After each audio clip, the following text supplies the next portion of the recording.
Hello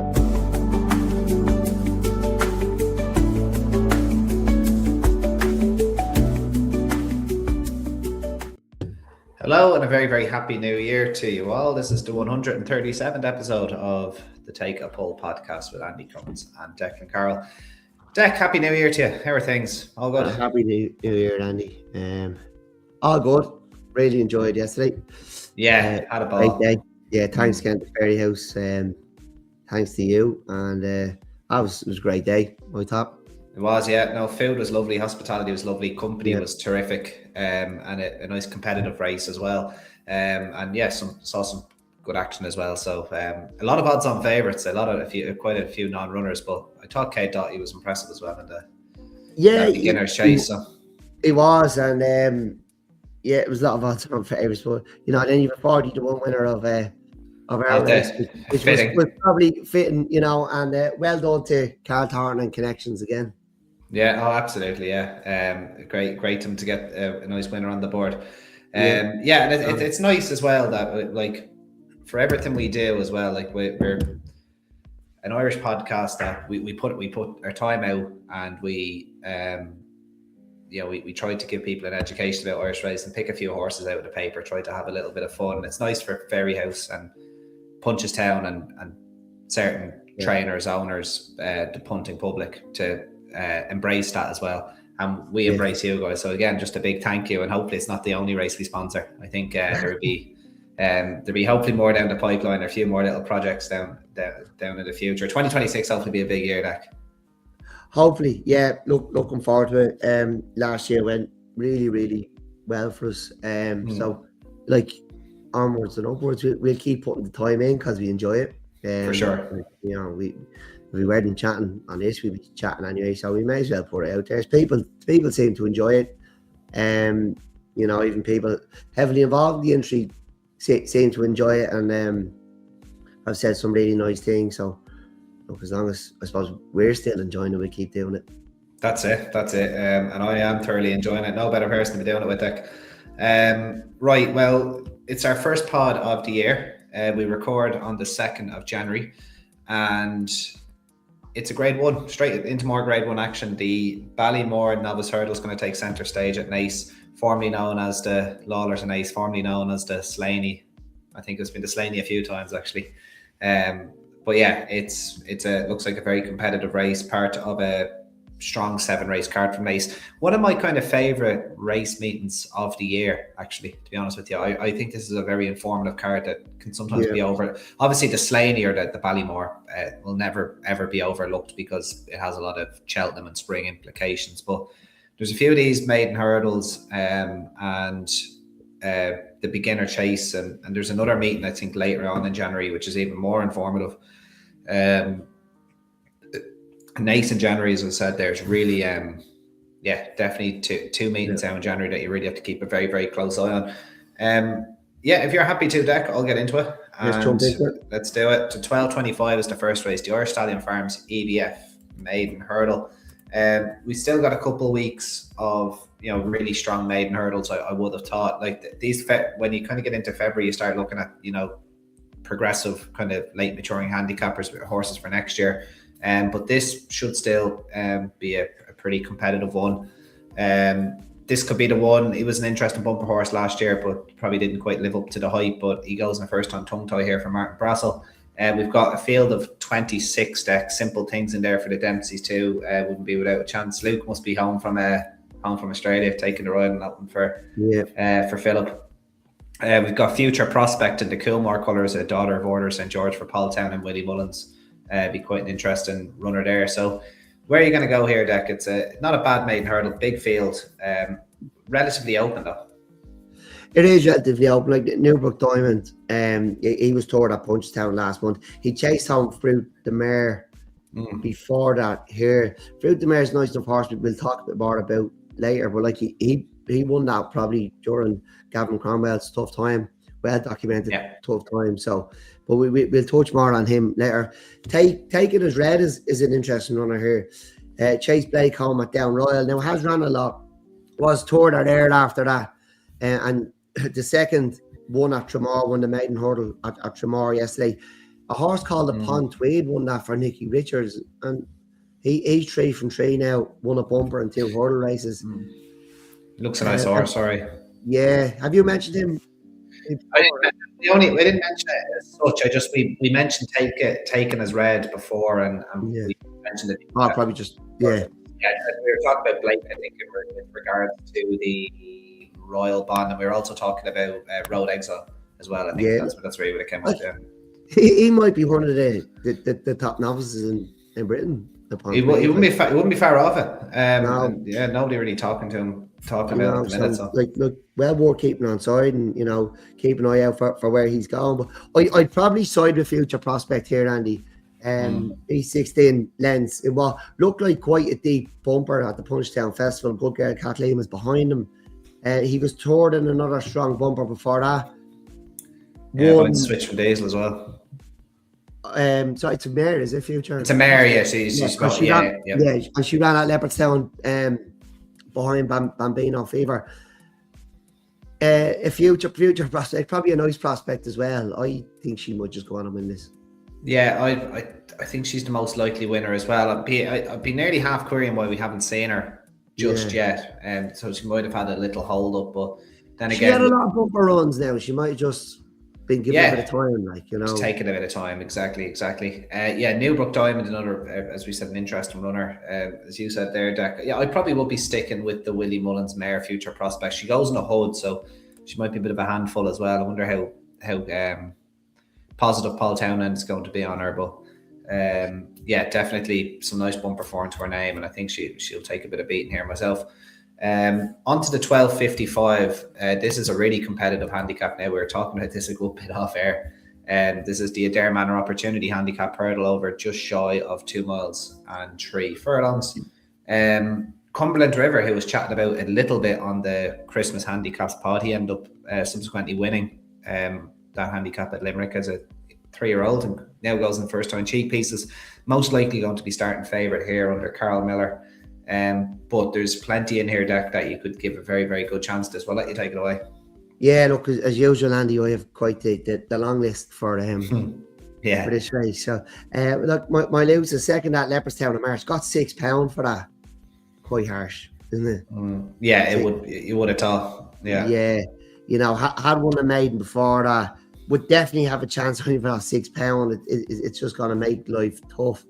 Boston Bobby was a winner off 76 at Down Royal for Philip Rothwell on Stevens' Day. Got up late over 2 mile 1, stepping up another 2 furlongs. It's going to help, up £7, but 83 is probably within reach for Boston Bobby. There's probably another race he could pick up. Creative Dancer for Ian Donoghue is £2 out of the handicap, but has had 6 hurdle runs and 8 on the flat, yet to win. But steps up and trip here for the first time since his handicap debut. He's in first time blinkers. He showed some promise the last day. I can see him going really, really close, but the one that's sticking out to me is Jumbo Light. And I don't really recall Mark McNiff having a lot of winter runners. Like, I know he's a lot of runners during the summer, and he'd have a lot of them will go to Sligo. He'd have a lot of winners at Sligo, but down Patrick. I think he's down Patrick as well, isn't he? He's got down Patrick, but Sligo will be where he's he does his best work. But like not many I remember now in the depths of winter. This horse is outpaced but stayed on over 2 miles the last day at Navan. The race was won by Spinola Bay. Spinola Bay's followed up over Christmas at Leopardstown. Jumbo Light was staying on in Maidens over 2 miles. It definitely has the look of some pissed off connections again now here, Andy. I would be keen enough on Jumbo Light, but I'd also maybe advise people to just take your time if you do want to have a bet on this horse. Maybe wait till Sunday to have a go. This price should hold up. The one I like is actually just above him a few above him there in the card. Actually, directly above him. Sorry, Keats Boy. That have a first time tongue tie for Seamus Fahey. This will be his handicap debut and his 4th run over hurdles, his 5th all time. I quite like the way he ran behind Gin Tonic. He was really, really keen, and I thought he jumped quite well, but just got very, very tired on the turn for home. Now he does. I was maybe hoping to possibly see him over dropping back to 2 miles, but they've kept him at 2 mile 3, which is fine. But I'm just hoping that the pace of a handicap just might help settle him. I don't have too many qualms about his jumping. He's only just turned 5. Benjamin Kennedy's going to take 4 pounds off, given the conditions of the race. I wouldn't be surprised to see him go well. He might take a run in a handicap, as what you. That's probably why he probably didn't make your list, Dec. But yeah, I think 98 to be behind Gin Tonic, who was subsequently then I think behind the horse you like of Eric McNamara's, I think. L'Evangeliste, yeah. So I think that was like he's been beaten 20 odd lengths, I think, by him. So in the context of that, to be given an opening mark of 98, I think it's hard to complain. There should be scope to win off it at least. You might have to give him a 2 or 3 strike rule. Like if he runs well here, you can maybe back him with confidence the next day. But I'm happy to pay to find out on Sunday anyway for Keats Boy. So he's going to be my selection. And then Dec, you're quite sweet on Jumbo Light, correct? I do like Jumbo Light, yeah. All right, very good. Let's move on then to 125, the Ballymore Novice Hurdle, the grade 1 on the card, the main event. Really strong race, and I'm already pissing against the wind here, unfortunately, because I backed Road Exile Anti-Pose 2 was subsequently not declared, so I'm off to a flyer here. So Chicken Sound decided, or Gordon Elliott decided to declare 3, being Classical Creek, Cavaness, and Lord Roos. So I just have to accept that and take the hit. But it is what it is. That's Anti-Pose betting for you. A few people might have been done on Sant Bacco as well, because he was a genuine 9-2, 5-1 chance with the assumption he'd be Moscow Flyer bound. There's obviously been a change of tack. He comes here instead, is now gone into 7-4 favourite because Paul Townend has chosen him over one you really like, Sortudo, who is now ridden by Patrick Mullins. So yeah, it's if Sortudo wins this, so you can probably back him with confidence wherever he goes, Dec. But a competitive grade 1. Are you sticking with Sortudo, or have you been put off? Yeah, I probably will, Andy. Like this race is, I've never really had a massive opinion on one to win this race. I don't think ever. I always think it can be quite open. This race, it's one of my favorite novice hurdles of the season, and I just think there's so many unknowns going into it. You get more, this usually helps us figure things out going forward. But like St. Bacco's probably all the rage here. Obviously, he's coming here instead of the Moscow Flyer. He was one of Willie's that one of Willie's only, like it's been well documented that Willie's haven't been running well first time for him, particularly as novice hurdlers. St. Bacco was the one that won, but you have to remember, and Lazard the Star came out and he's won since, but you have to remember Gordon's weren't firing early in the season first time out either. They were coming on massively for the run also, and I think people have forgotten that now because they're all coming out of, like, we're well into their second or third runs and they're winning, but like his were coming on massively as well. Like Willie's season just gets going a little bit later, so I would be keen to take on St. Bacco, and I don't mind Patrick taking the reins on Sortudo at all. And his bumper form was solid. He know the horse quite well. Obviously, he ran in a few bumpers. He was fairly bloodless on Hurdle's debut at Cork, now beating Jaylon Duderee. He was second at Leopardstown to Frankie John, I think, Dennis Hogan's, beating 3/4 of a length. Look, I do think the race is quite open. I'll sort that is in here. A horse I really, really like. He's treating 3 over hurdles. He won the for auction at Navan the last day. He followed Sortudo home in a bumper. On paper, he probably hasn't beaten a lot. I'll sort that, but he hasn't really had the opportunity. Like Majak Sale's been beaten in a handicap since he beat him in the for auction. But look, he has the opportunity to go and beat nice horses now, and I do think he's a nice horse. And Fruit the Mare that we mentioned earlier, he done it quite well, I thought, in his maiden here at Naas. The second, the horse was a New Black Diamond. He was beaten now the next day, but I'd say Fruit the Mare is a nice horse. I'd say this is wide open, but look, I've been harping on about Sortudo. And so I'll stick with him. But look, Leto's probably deserves a mention as well. He's got plenty of experience. He is per Thames qualified, and he's rated 131. Yeah, so this is an interesting declaration as a result of that, isn't it? Like, it is. Like we were talking about, he could possibly be running the stairs. He's turning up in he's this. a novice. Yeah, he's turning up in the Slaney Hurdle at Naas. So, and he is per Thames qualified, 131. You know, gives you he's plenty of options anyway. But look, I'll stick with Sortudo. Right, Sortudo then for yourself, Dec. What do you think his trip's going to be? Look, I was backing up for the Supreme. I don't see why you would step up from 2 miles. I don't know why. I didn't. He didn't suggest to me at Cork that he wants a trip. That stable has, you know, they've a lot of horses. They've plenty of options. I don't know. We'll see on Sunday. Like, but I just stuck to the 2 miles. Or they might have gone to Leopardstown with him. Yeah, I think Patrick's going to gun him here. I think he's going to try and make the run-in, given the way he won at Cork. And I don't think the vibes were Albert Bartlett at the start of the season, which I, like you, disagreed with. But if they think he has that much stamina, I think they're going to try and make use of him, which should suit the likes of Switch from Diesel, who I would imagine is going to be fairly cold. I just think she's disappointed over hurdles, Andy, and she's looked for quite a genuine mare in bumpers. She's looked a little soft in the finish over hurdles, and you were hoping it would really be the Maidens of her because she's loads of ability. I just think she just hasn't put the head down. Yeah, I wouldn't disagree. Yeah, you know. Now I know she was beaten by that nice horse that you like, Echo in Silence, last day, but she just hasn't put the head down and tried to get the job done. And it'd be a surprise actually to see her doing it at grade 1 level now. Yeah, well, to be honest, if Echo in Silence came here, I would have been all over. I would have definitely backed hers. I think she's right out the top drawer now, personally. But I suppose we probably won't be covering her until March. I'd say she's a straight to Cheltenham job now. I wouldn't mind even seeing her against the Geldings over the intermediate trip, but they'll probably go for the Don Run, which is fair enough. So Saint Bacco, again, I was seeing a lot of people online thinking they thought he was going to be Willie's Supreme horse. Look, just because he's rocking up here doesn't mean there's no chance he drops back and trip in the spring. Like, Willie's done that loads of times. So I wouldn't be remotely worried about something like that. Like Faheen did it.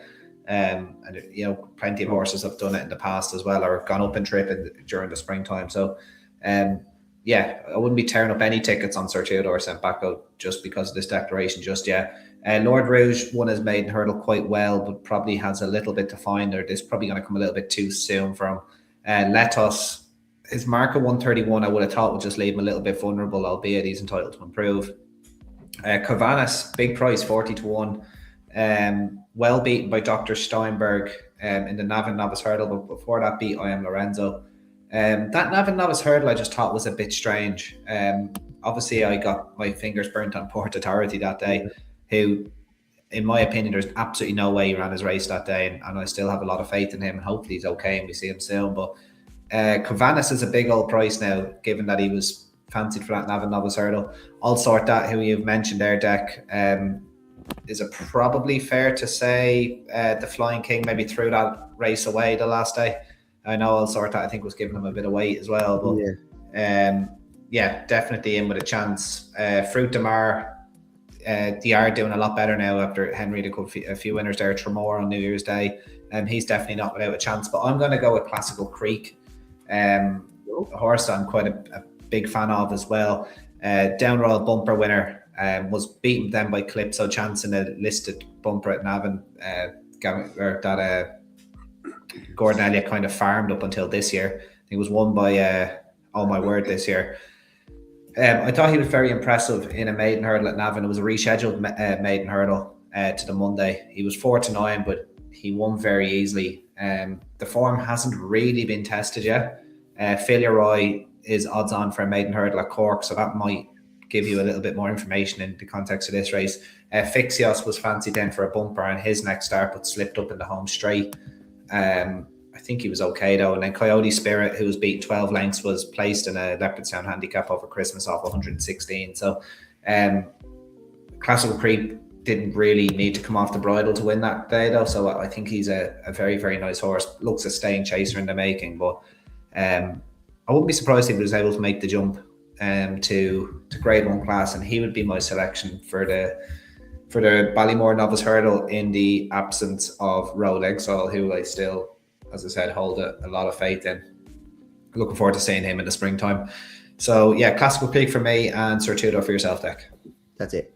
Lovely, happy days. 155, the 50 stars at Sunnyhill stud bumper. So I'd imagine the bumper's in the middle of the card. They're trying to avoid some low sun here, I think. Yeah, which makes sense. This is the first 4-year-old bumper of the season. Yet we have a twice raced horse, Mr. Colleen's, who has run in 2 Academy hurdles, I believe, and has ran okay in both of them. And then we have an Academy hurdle winner, Cool Cafe, a daughter of Cody Bear, who carries 11-3 here. This race can often throw up a nice horse. Yeah. But I would have thought Cool Cafe, coming back from an Academy hurdle, trained by Gavin Cromwell, own Staples taking off 7. Like, this has to be rock solid. It would have to take a very good newcomer to beat this one, you would have thought.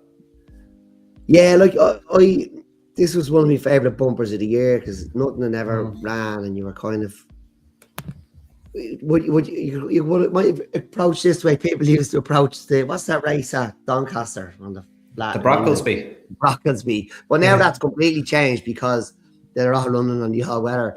And now this is completely changed, because all of a sudden they ran already and over hurdles, one hurdle races. So look, the Andy Slattery horse, Mr. Colleen's, has ran okay in 2 academies. But Kill Cafe, he was a surprise winner that day. I actually got a text about him the night before, and he drifted from 8 out to 33s and won. The second from that race was beating a neck into second at Leopardstown. Yeah, poor El Kilbarry Lizzie. Yeah, she's been a bit unlucky.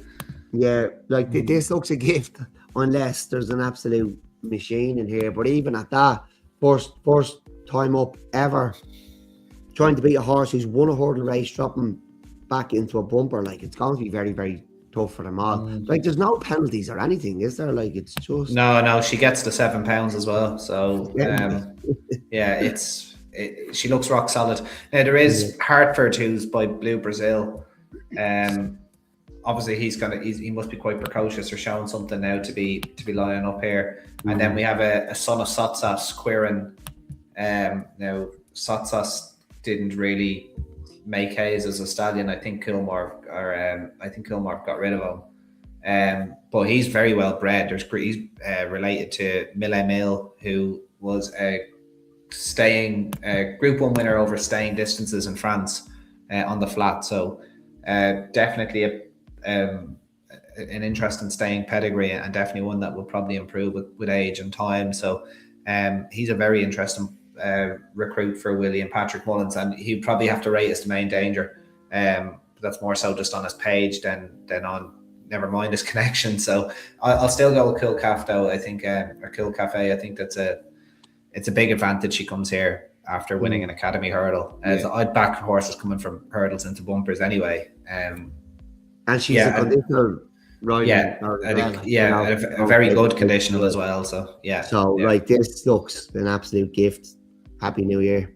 Yeah, exactly. Unless there's a very smart newcomer, which again, not beyond the realms of possibility. But yeah, we're both on Kill Cafe there. The Easy Fix Equine Novice Chase at 225 is the next race, over 3 miles. A small but very select field of 4. Well, he's a smooth operator.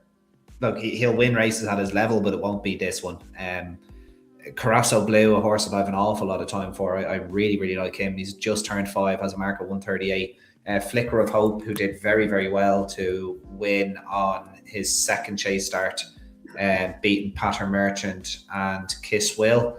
That form was let down a tiny bit at Christmas time, but I wouldn't take much away from Flicker of Hope there. And then there's Boss of the Brownies, who has seemingly left his hurdles form miles behind. He failed to win in 7 starts over hurdles, but has won a rated novice chase and was a pretty good third in the Florida Pearl behind Oscar's brother. He was beaten 3 lengths that day, and Cocktail Divan obviously enhancing that form at Leopardstown on the 28th. So he's definitely excelled himself in 2 starts over fences so far.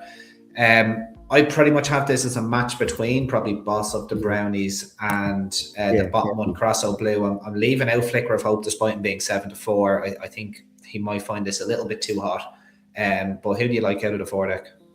Yeah, look, Corosso Blue beat Ballygunner Castle, getting £8. Gets the £8 today off Boss of the Brownies.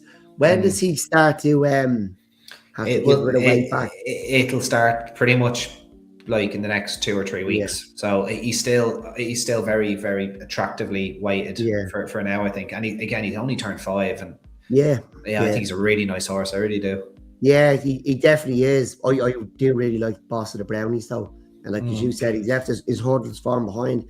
A real old school now Morris type, like he really is. Yeah, like he ran a big race behind Oscar's brother and Cocktail Devine. Like there was only a head between him and Cocktail Devine that day. Cocktail Devine's come out absolutely bolted up. I thought he was so impressive now at Leopardstown on the 28th. He beat Kish Bank. Sorry? Yeah. Kish Bank. Yeah, go on. Sorry. Yeah, he beat Kish Bank and Union Station in his beginner's chase. The two of them were clear, first and second in a handicap on the 29th at Leopardstown. The form is rock solid. I know Corosso Blue is definitely a nice horse. Only turned 5, getting all that weight. It is attractive, but I think Boss of the Brownies might be a right one now, and maybe too much for the young horse to handle.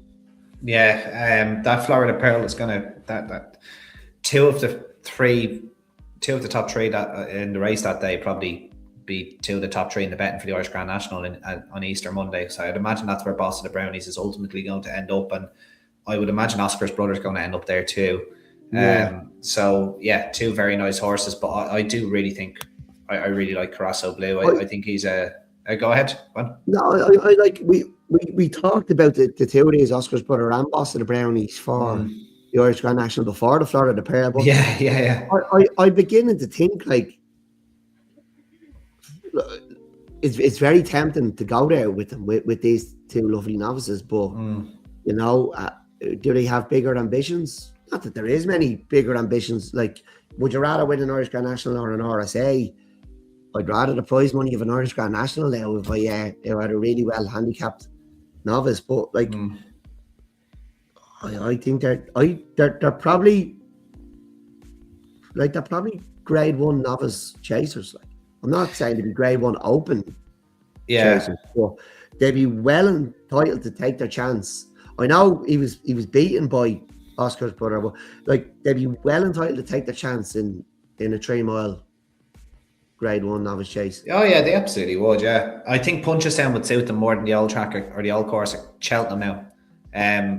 If it was on the new course, you know, there's obviously the Gold Cup next year. You never know where these horses stop progressing. But I wouldn't be going to the old course with a horse like Boss of the Brownies. Like you described them as an old-fashioned chaser, and they don't tend to be the horses you really want around the old course at Cheltenham. But as you said, the Irish Grand National, there's nothing stopping you. Like, I think the closest horse that nearly did it was Our Duke for Jesse Harrington was on that course before it got derailed. And then we've obviously seen horses win the Irish Grand National and come back and win the Drinmore, but that's happened a few times in the last couple of seasons. So I am Maximus. Yeah, I think did Our Duke do it as well? Did he? I don't know. Can't remember. Maybe not. Yeah, I don't think so. No, I am Maximus. Now you could win it. Yeah, absolutely could. Yeah.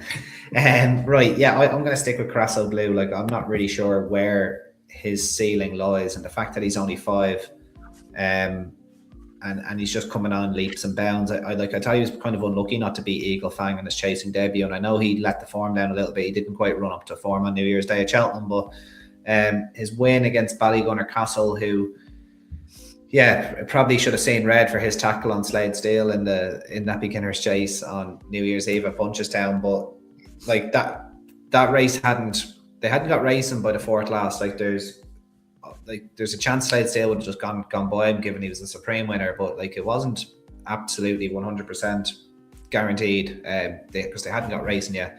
So given how well Ballygunner Castle was back that day, I would imagine Corosso Blue beat a nice enough horse. So He gets all that weight. I think he's going to be hard to beat. He's 6-4 favourite at the minute. Boss of Brownies 15J. Flicker Hope 7-4, and it's whatever you like about the other one. He's a smooth operator, but I'm going to stick with Crosso Blue. Dec's on Boss of the Brownies. This is going to be a race I'm going to watch very closely, and this is definitely a race that will probably get overlooked by the majority of people because it doesn't have a graded status on it, but it's definitely a race you'd want to watch very closely. On to the 255, which is the Irish Stallion Farms EBF Mares Beginner's Chase. Now, there a lot in here you could give a chance to, and I found this very difficult. Great to see Gway Quill back after she took a really, really heavy fall at Tipperary back in July. But yeah, it's great to see her back. I'm not sure if fences are her bag, but if she ran to her level, she would be going close here.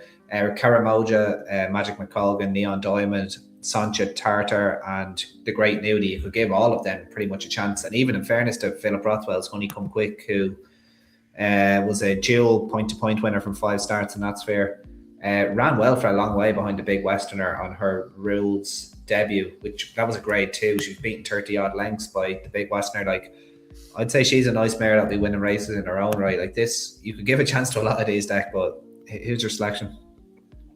Yeah, look, the fact that persistent with chasing with Gway Cool,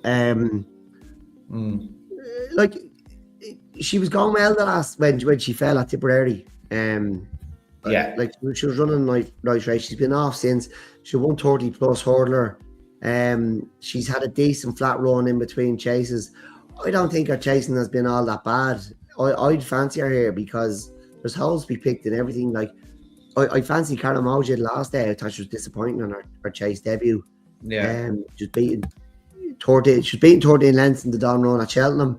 She's plenty of graded and listed form of her hurdles, but she was disappointing on her chase debut.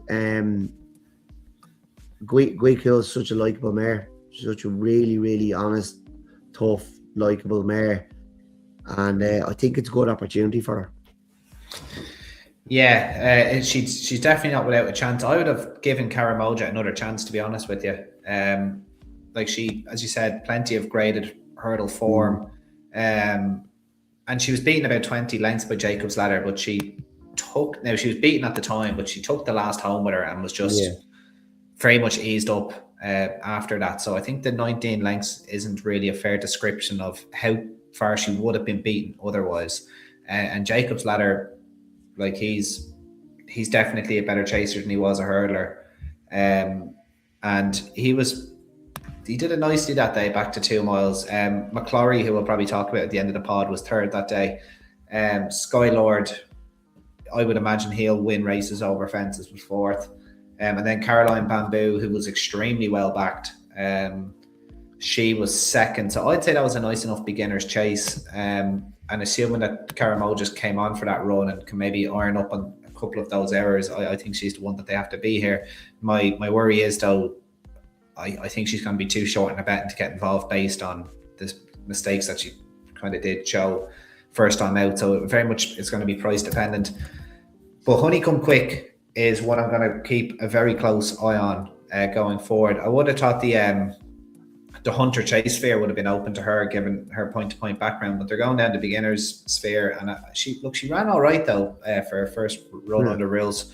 I don't know if she'd be getting too close to the winners here, but given that she's a dual point winner and she showed enough to me at Limerick to suggest that she'd be able to put a handicap chase going forward. So I'm going to watch her quite closely. And yeah, be Karamoja the selection for me. The concluding race then, Dec, is the Race and Stay handicap chase at 3:30. It's over 2 miles. And this is speaking of McClory, he is in here along with 2 other JP McManus horses, Park That and Win Some Lose Some. They like this one, don't they? They do, yeah. This race has always been green and gold. They like this one. They like playing games with us here. It's a nice edge. They like making this as difficult as possible for us. They do, and then we 2 good old Champagne Mahler, a horse I had plenty of time for. I'd imagine they're going back to Gowran on Toyasti's day with him on testing ground. And then there's Battle of Ridgeway, who I can only assume is ready to mug me off for the 3rd or 4th time in his career, because I won't be backing him here. And he's, in fairness to him, he keeps showing me up. He's having a nice time of things, in fairness to him. Dec, who have you gone with here? Do you know, Andy? Like, Win Some, Lose Some. he's a handicap hurdle winner off 125. That was last Christmas. He wasn't disgraced off this mark of a hurdle's 132. It's a big drop and trip. You'd imagine this is a sharpener for him, and he's gonna go and win the next day. Park that. Never ran a handicap in his life. Won a maiden hurdle. I'd say he's nice enough now, but I think it is got to be McLaury's day, Andy. It's hard to get away from him, isn't it? It is very hard to get away from him. I originally thought he was going to go to Leopardstown Dublin Racing Festival and win, but like I just can't stop going back to him here. He was the Liffey winner off 120. He 2 really nice runs in beginner's chases, like really nice runs in beginner's chases, exactly what you want to see. One of them was over 2 miles 6, the other was over 2 miles. He was able to win a big handicap hurdle, the Liffey, with very little experience. I think he's a right one. Like, I think he's better than a handicapper, McLaury. And that's why I think he can go win this off 131 and then go and win again at the Dublin Racing Festival. But we just don't know. We've been mugged off in this race before. Many a time. Verdant Place, there was plenty of money for him before it was abandoned, and then he ran no race in the rearranged fixture. Look, Mount Frisco as well, been knocking on the door of £1 less the last 2 weeks. He said 3 goals over the last 2 weeks. Rockbrook won a rated novice chase yesterday, actually. But look, I think McLaury, is potentially a grade 1 horse. There's a very good chance that, obviously, sorry, Dec, 11-12 obviously equals 130 here, but there's a very good chance when you go through this race, McLaury is highly likely to be better than this grade. Is the conclusion that I came down on anyway. Yeah, like, to be able to win a Liffey with such little experience on handicap debut, you must be a really nice horse. Now, he trailed in last in County Hurdle. Sorry, Andy, sorry. Yeah, so he trailed in last in the County Hurdle, you were saying? Yeah, like, you just put a line through that. Like, maybe he didn't like traveling, he didn't like being there. Maybe occasion got to him on that one day, but I think he's always ability. I do think he's a potential grade 1 performer. And as you said, he's definitely better than this grade. It's just, if connections have another plan for him. But I just think he's good enough to go and win this and go to Leopardstown for the DRF and win again. Yeah, absolutely. I'd be terrified now if he showed up in the 2 mile 5 race at the DRF, because given he started over 2 mile 6. Did they give him a cap there? Did they? They gave him the white one. Mark Welch is up. So, and then the start cap start cap is win some, lose some, who you probably rightly said is going to be performing over further. Are we looking at the Dublin Racing Festival double here? The 2 mile 5 and the 2 mile 1. Well, I have a horse penciled in for the 2 mile 5, which we'll probably get into our review show. But like, you could definitely, you could for sure have the first. You could have both Dublin Racing Festival handicap winners in this race. There's absolutely no questions. Like, he's won at Leopardstown before. He won a Pretenders qualifier at Christmas, didn't he? He did, yeah. So look, there is others I like for that 2 mile 5 as well. But like, we could have the double. So easily, and then as you mentioned, Park that as well. Like, he's been beaten 58 lengths by Final Demand and then 35 lengths by Jacob's Ladder. Like, that mark of 114 is also his hurdles mark. Like, they just pulled that from the sky. I would imagine that he's going to start taking advantage of that sooner rather than later, but I don't think it's going to be on Sunday. It will be a tough ask on. He's never ran in a handicap, not even on a hurdle. It will be a tough ask, but he becomes very, very interesting now after Sunday. Yeah, for sure. Right, well, that brings us to the end of the Naas card, Dec. I know we have Cork on Saturday. If you wanted to share a couple of your selections, we'll also pop them up online as well on Twitter/X. But do you want to run through Cork really, really quickly? Obviously, we're not going to be going race by race, but there's just anything you might fancy. Look, I suppose Cousin Kate looks an obvious one. She's won at Limerick over Christmas.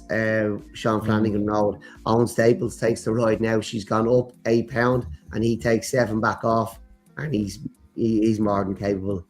So it looks a good opportunity to put another one up there on our farm. And then in the handicap chase, Andy, you were having a good discussion. We're going head to head. I like Corey Starr, but you mentioned another one which I kind of didn't give an awful lot of time to until we start chatting, and I wouldn't be surprised if you got the better of me in this one. But I'll take Corey Starr, and you're going with Raglan Road. Henry de Bromhead Yard now in much better form. He's rated 126, which is £5 below his hurdles marker 131, which he managed to finish third in the Martin Pipe off in last year behind Woodhoo. 7th to Irish Panther on his chase debut was a really good run. That race just keeps working out. We mentioned that plenty of times. And then he was well beaten by Jimmy Desai and Cade Dahi. Or sorry, not Cade Dahi, the Big Westerner, and Jacob's Ladder at Ferryhouse on his next start. But it's probably worth noting that whatever it was about Gavin Cromwell's, Henry de Bromhead, end of November, basically all of December, the yard was extremely quiet. So I could just let him have that. This is his second start over fences. He doesn't necessarily jump them bad. It's a drop in class. He's a horse I've an awful lot of time for, and is a horse that I could see, ending up in the 140s by season's end. I think he's got a great chance here. I can see where you're coming from with Corey Starr as well, but I really like Raglan Road to win the 322. Easy fix Equine handicap chase at Cork. Just going through the rest of the card deck, the opener, I say a lot of people are going to have eyes on the opener. 4 to 11 favourite, the Reverend, which I'd imagine a lot of people are going to have their eyes on with him for the Supreme in the Tony Bloom colours. Was rated 102 on the flat when trained by William Haggis. So an interesting recruit there for Willie Mullins. Also, we mentioned Phil Roy, who's going to put the Classical Creek form to the test. In the 140, that's another maiden hurdle. I'd expect him to just go and win that. If I got even money, I could be tempted. He's currently trading around 8 to 11 at the minute. I could let him win at that price though. You already mentioned Cousin K, borderline Hall of Infamy, catch a bird in there. Michael Keneally claiming 7 deck towards the bottom of the weights in that race. Dropped £1 for her run at Limerick the last day, but it's just that run just really disappointed me. I don't think there was many excuses there. She just couldn't. You know what? I mean, just on that ground at Limerick at Christmas, it's so hard to make up ground. I can never understand dropping them out. Look, and I know some of them want to be passing horses, but to drop them right out, because you don't make up that ground. It's too slow. It's too sticky. It's just too difficult to make it up. So, you would want to be seeing something from Catch a Bird though. This would be definitely D-Day for her. We can't put her up at this stage, but only 8 days after that run at Limerick, but I'd still be saying this is D-Day for her. And then just to finish off the card deck, we were talking about Academy Hurdlers coming back into bumpers. There's one in the bumper, the concluding bumper at Cork, the 357. That fits that bill for Con O'Keefe. And again, that man again, Michael Keneally claiming the 7. Kilbarry Alexi, currently 12 to 1. She went well for an awful long way. She didn't really settle, to be honest with you, in an Academy Hurdle at Naas. She kind of paddled after the omitted last. She was beaten 7 1/4 lengths, but she did all the donkey work, and I'd expect her to be pretty streetwise now after that run. She's 12 to 1 for the bumper, which just looks like a big price. And the winner that day was It's Bobsled Time, ridden by Michael Keneally, at odds of 250 to 1. The one he dropped out? The one he dropped out, yeah. He was showboating on that one, I think. I'll take a chance on Kilbarry Alexi in the concluding bumper there. A few big connections in it though. Poetic Twist for Gordon Elliott and Owning Flower for the Patrick and Willie Mullins there, likely to start favourite, but it does look like a strong bumper. Martin Hassett obviously has Moon Verin over there, who has decent form behind Young Rebel there at Ferryhouse. But I think the market's overlooking Kilbarry Alexi there a little bit, so I'll take a chance on her. That brings us to an end deck of TAP137. Did we agree on anything in the end for a nap at the tap? I suppose we'd have to. Will we take a chance on McClary, the concluding race? Yeah. We'd probably have to. We've done this before now, but look. Yeah. Look, I feel he's better than this. You feel he's better than this. He could go and win this and go to Leopardstown and win. And you know, like the fact that he didn't travel, like just forget about the Grand Annual. Just go win this. Just go win this. Go win at the Dublin Racing Festival, and you could go to the Powers Gold Cup with him. You know. Yeah, he absolutely could. Yeah. He could end up there because he's ran well over 2 mile 6. I think he's a really, really nice horse. I just hope that they don't mess too much with him and he fulfills his potential. Yeah, totally. I don't know if he just becomes an ATM for us now, to be honest. Yeah, exactly. With a bit of luck, fingers crossed. I suppose we both agreed. Sorry, Andy, the bumper, Billy. Oh, sorry. Yeah, cool calf. Of course. Yeah, in the bumper. And we I suppose we both agreed on Future Prospect in the opener as well. But there's maybe the Hood first time out would have me you know, even though she was the selection, her likely SP is might put me off there. But yeah, there's 3 that we agree on. Probably coming out in McClory and definitely Cool Calf. So maybe definitely those 2 if you were going to go with 2, and then whatever we put up there at Cork. That's all we got time for on TAP137. We'll be back with TAP138, which will be a review of the Christmas period. We'll try and talk about as many horses as we can, strains of form. If you guys feel like asking us or posting questions that we can answer, feel free in the comments under YouTube, Spotify, or even DM us on the page on Twitter, Take a Pull Pod. And until then, guys, thank you very much for listening. Keep liking, sharing, subscribing, and have a very happy new year and enjoy the rest of whatever's left of this break. All the best, guys. And bye-bye. Happy New Year.